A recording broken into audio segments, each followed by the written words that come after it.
Welcome to my channel.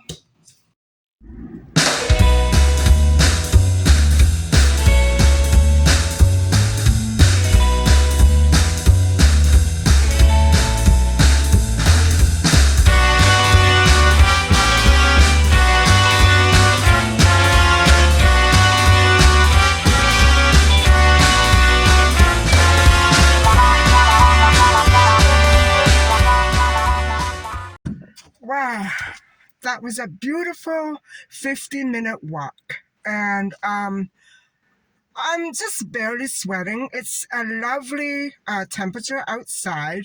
It is 20 after 8 and it's about 25, 26 degrees. It's a nice, fresh atmosphere, and the air is just absolutely not thick or humid at all.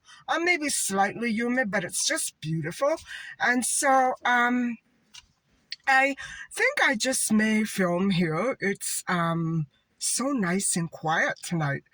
Now, I wanted to let you know the agenda, what's on the agenda for today. I'm going to finish off the legacy of Jean Harlow, which is going to be some of the concepts that developed after her passing. And after that, for all you foodies out there, in case you're interested, I'm going to go home and show you a couple of highlights of my vegetarian soup, which I have pretty much every day. And I'm going to start on the tomato sauce for my vegetarian ravioli, coming up sometime whenever I get it done. I'm not going to make the ravioli tonight, but I will make the tomato sauce, and it's going to be a combination of tomatoes and sweet red peppers because I'm trying to finish off the rest of the frozen vegetables that I have in my freezer, and I'll probably do something with the eggplants as well. Maybe put them in the oven with some potatoes. I'll have to figure that out. But for now, let's just focus on the last part of the Jean Harlow story. And so here we go. And so guys, because so many things were not understood very well at the time of Jean Harlow's passing, her legacy kind of lingered around in limbo for a few decades, and it wasn't until February the 8th, 1960, that Jean Harlow actually was given a star on the Hollywood Walk of Fame in Hollywood on Hollywood Boulevard, on the south part of Hollywood Boulevard in LA, California. And so I'm wondering if any other celebrities who spoke highly of her had anything to do with that, because at the time that Harlow passed away, not much was known about the symptoms and disease of kidney failure. You know what I'm saying? And she must have suffered horribly. She must have been terrified, not knowing what it was. And I'm sure that was a good reason why many people were so quick to assume the worst and um, you know, judge her based on her symptoms, thinking that she may have been an alcoholic. Even if she drank, however much she drank, I don't believe that the symptoms stemmed from that. They may have aggravated her symptoms somewhat, but no, that's kidney failure. And so I just could sit here and wonder about it for hour after hour, how she managed, how her thought process was going at that time, what she must have felt or thought in the middle of making that wonderful and amazing movie, Saratoga. She lost her life.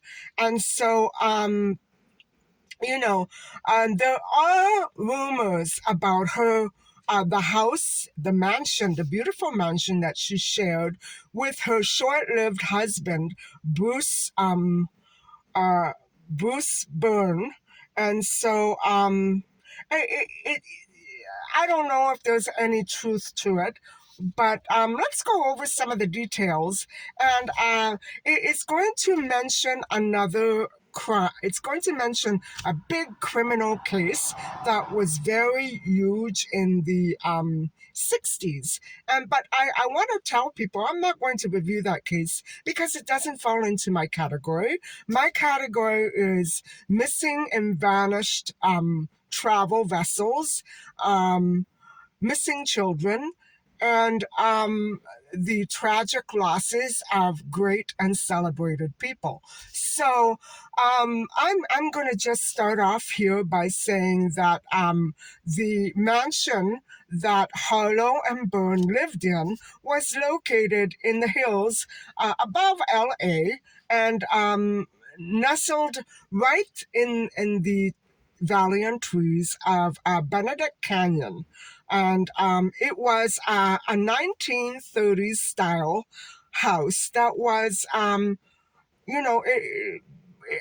believe that the Harlow and Byrne couple purchased it brand new. Now, I could be wrong, but it was constructed before 1930. And so from the outside, it's stone stairways and honeycomb glass windows and towering uh, turret. It makes the house look beautiful. And, I'm trying to picture it now because the photos that are online are all different. I don't know which one to go after. You know what I'm saying? And so the landscape itself has changed a great deal. So it's not going to look the same anyway. Um, so anyway, it is very high up, and it makes the house look almost as though it comes from a surreal movie set or a fairy tale. It does have that studio look, a very polished look, which is probably why they purchased the home. And so, but the true story of 9820 Easton Drive doesn't tell the same sort of story. It's quite the opposite. And so it's still commonly referred to as the Harlow Byrne House. And the home did get its name from the original owners. And so Harlow and Bruce, who was a movie producer, Paul, I'm sorry, I've been calling him Bruce. Paul Byrne. These walks are really having their effect on me. Paul Byrne was the movie producer for MGM, and he was the person who was mainly instrumental in getting Jean Harlow her contract at MGM. And so, I want to stop here for a moment and reflect on his character. The reason why is because Paul was a very special person. He was well loved by everyone who knew him, those who worked with him. However, guys, he, you know, just as Jean has a legacy, so did Paul. Paul happened to be one of those people who was emotionally, he was a warm and generous person. Let's put it that way. But he was not a passionate man in his romantic affairs. He left a few broken hearts behind because of his coldness. Now, it wasn't in his nature to be cold. He was just like that. And he didn't do it out of evilness or cunningness or uncaringness. He probably did it because he grew up in a household that was probably socialized as cultivating the idea that these kinds of sordid affairs were just that sordid, and you don't do that. You don't show your affection. You keep it secret. You harbor it. And so that is a very old-fashioned way to raise a child. But I am sure that that was part of Paul's upbringing. And so when he met Marilyn, Jean, of course he fell head over heels. And as he did with other beautiful young actresses. However, I think that because of some of the issues that Jean had also had in the past, I'm half convinced that she was going through a surgical procedure when she was 15 years old at the camp, and that was one of the reasons why her mother was shut out. But I shouldn't speculate because I only want to focus on the true details. And so I think Jean herself had issues from the past and from all these unfinished romances that ended unhappily for her. Uh, Now, she was young. She didn't have a whole string of romances, but she had a few. And so I believe that before she met Chuck, there may have been someone else who broke her heart, and she was also very young. So I think that they were a good match. Paul and Jean complemented each other. Jean didn't have to try very hard. She was naturally likable and lovable, just being the way she was. And Paul, of course, didn't have any expectations. So they were meant for each other. And although it might sound comical to some people, I think in a way that was part of the tragedy. Um, that I think that it could have been somebody else there at the house that night when Paul passed away. It could have been something else completely. And the note was indeed very cryptic. Maybe he wasn't even writing it to Jean. I don't know. I don't know what was going on. But they were a complementary couple. I think they were very good for each other. And so, okay. That being said, we can now get on with the legacy of Jean Harlow.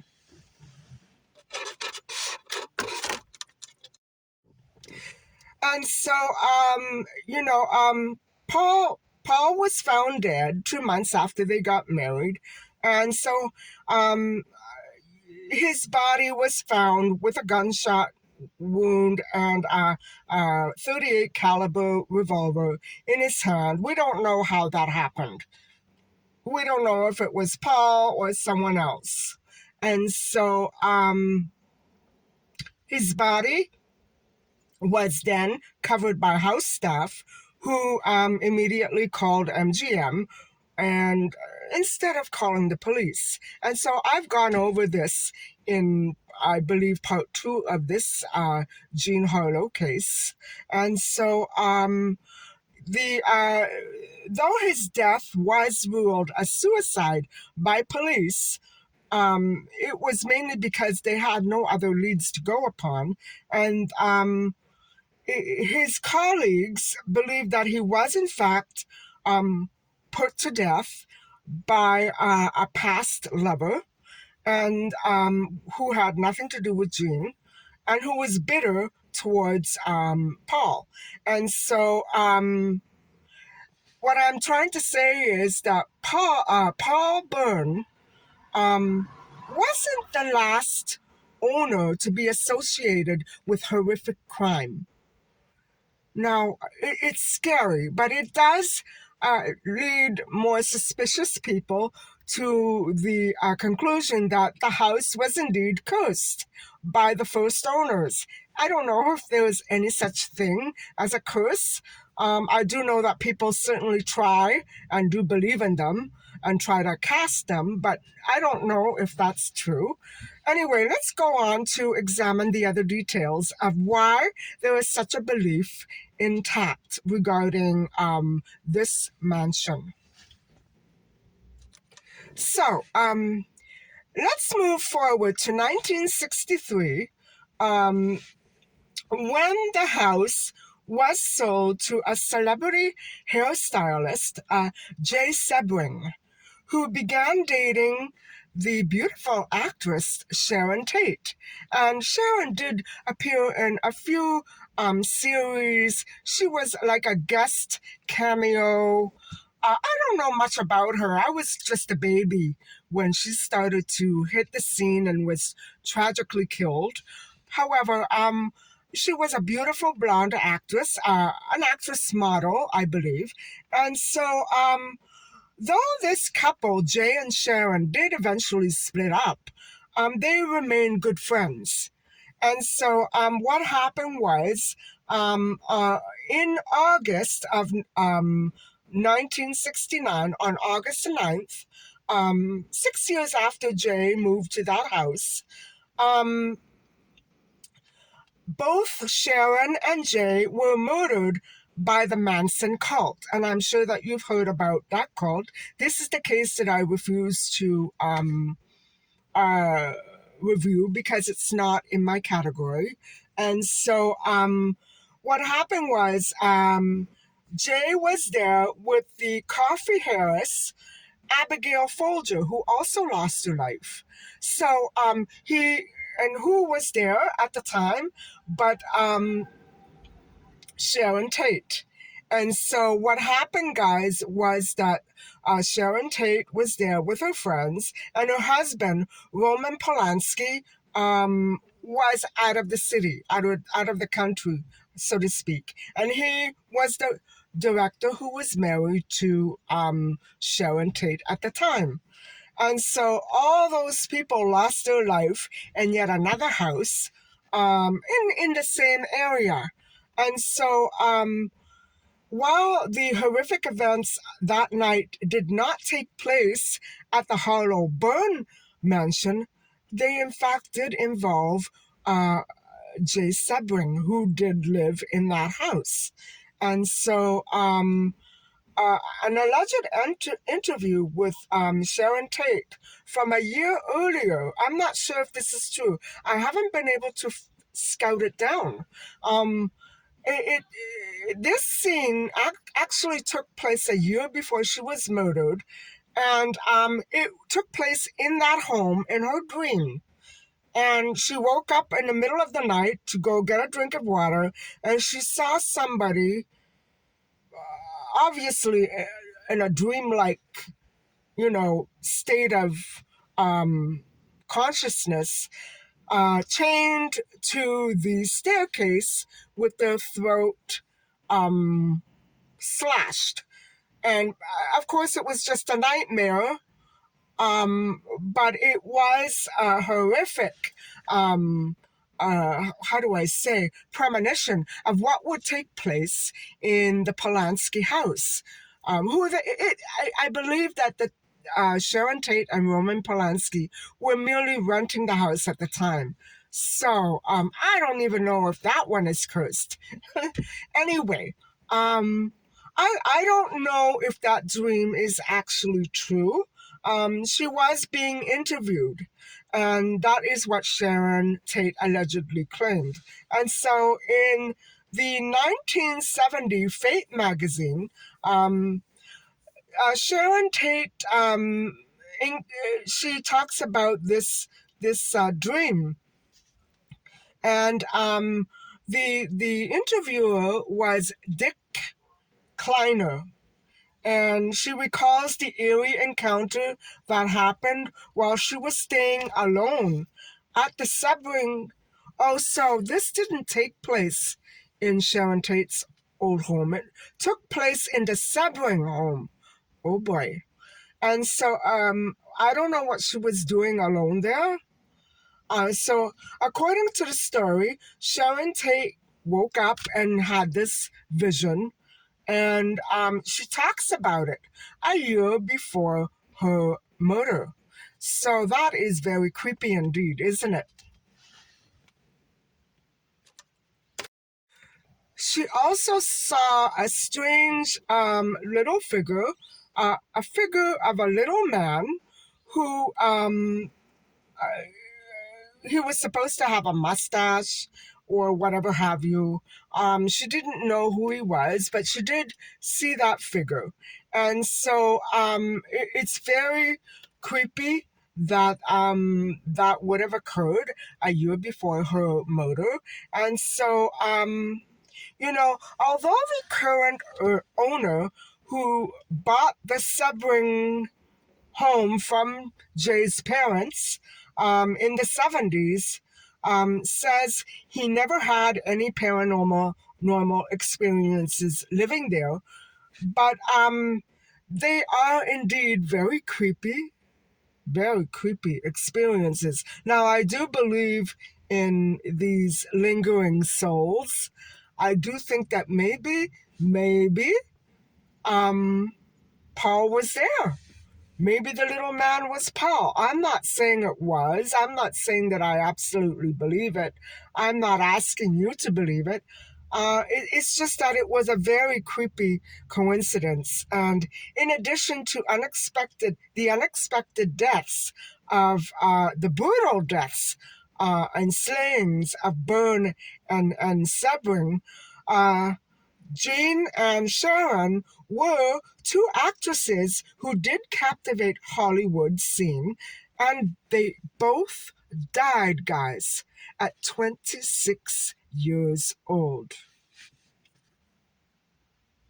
Now, unless that was Manson doing his magic before he actually carried out these horrific deeds, I don't know. It could be that, yes, he knew about Jean Harlow. He knew about that home. He knew about the people who were going to go from that home to visit Sharon Tate. Maybe that is how he set it up. I don't know. It could be that that was how this all came about. And so, but it really does, all these creepy and eerie, weird details really does make you wonder if it actually was all coincidental, or was the home actually cursed by that horrific slaying or horrific death of Paul, because we still don't know exactly what did happen to Paul. Um, However, he did die. And so, is it a curse, or was it just masterminded that way to create more of a media sensation and draw more sensational headlines? I don't know. You be the judge.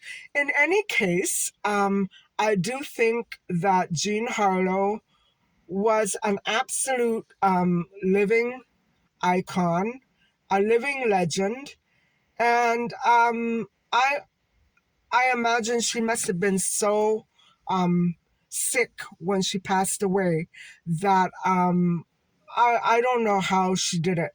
Um, I wish to at one point that she was indeed musical, so we could have that the way that we have with Marilyn Monroe. Marilyn Monroe was such a wonderfully musically gifted person, and she was a terrific dancer. And so we have that to go on. We have her songs, and I'm going to talk more about her music later on before I move on to Marilyn Monroe. But she was this girl, guys, was so amazingly talented. I i watched clips of her and I watched her movies, and to me she's like a professional actress. I don't know what the critics were trying to tell us. Maybe her first couple of roles were kind of iffy, but I think she blossomed into a beautiful actress. And had she lived on, she probably would have won Oscars, because I think that she would have gotten after the training that she really needed and deserved. And so, okay, guys, I'm going to go home now. It's quite dark, and I'm going to get started on my soup. So, for those of you who want to leave the vlog now, I'll see you another time. For those of you who are going to stick around, I'll see you at home. Okay, bye.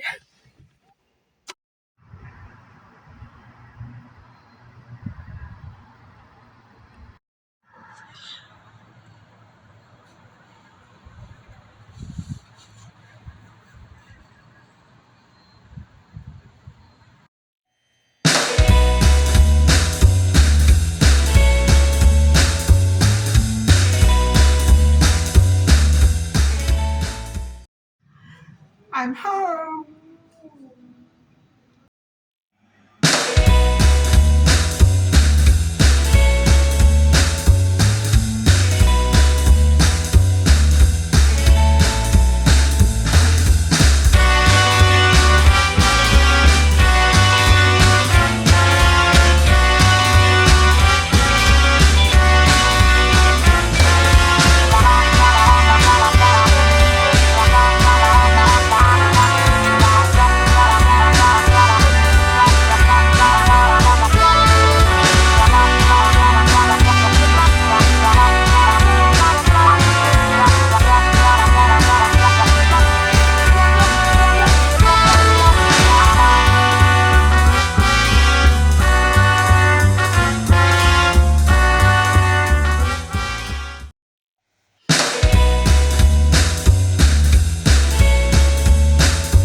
The sauce is done, and truthfully, it's a little bland because those red sweet peppers were in the freezer for.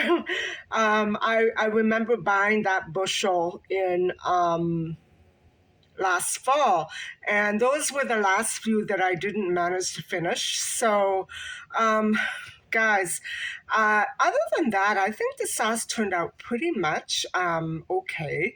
And I'm gonna save the chunkier parts for the filling of the ravioli if I ever manage to get to that, because I have a lot of work cut out for me. All of my favorites, all of your channels on my browser, they're all gone. Somebody or something, maybe accidental, I don't know, reset all of my favorites. I lost them all. All the ones that I had from YouTube are all gone. And so I know that you're all there in my comments, so I'm not that worried. But it's going to mess me up. It's been a horrific week here. Starting with the dripping water, I think I'm under some sort of attack. But anyway, if I don't get to your channels the way I regularly do, please forgive me. I know mostly who all of you are. It's just that the newer people, I wasn't too sure where I put you. So that I remember you, because I know that you're in my comments, but sometimes it's very hard to do it that way. And so, oh my God, I'm going to be up all night doing this. Anyway, I hope that you enjoyed looking at my books and my collection that my dad purchased. And that should prove how obsessed my parents and I were with all of these oldies and the music and the movies.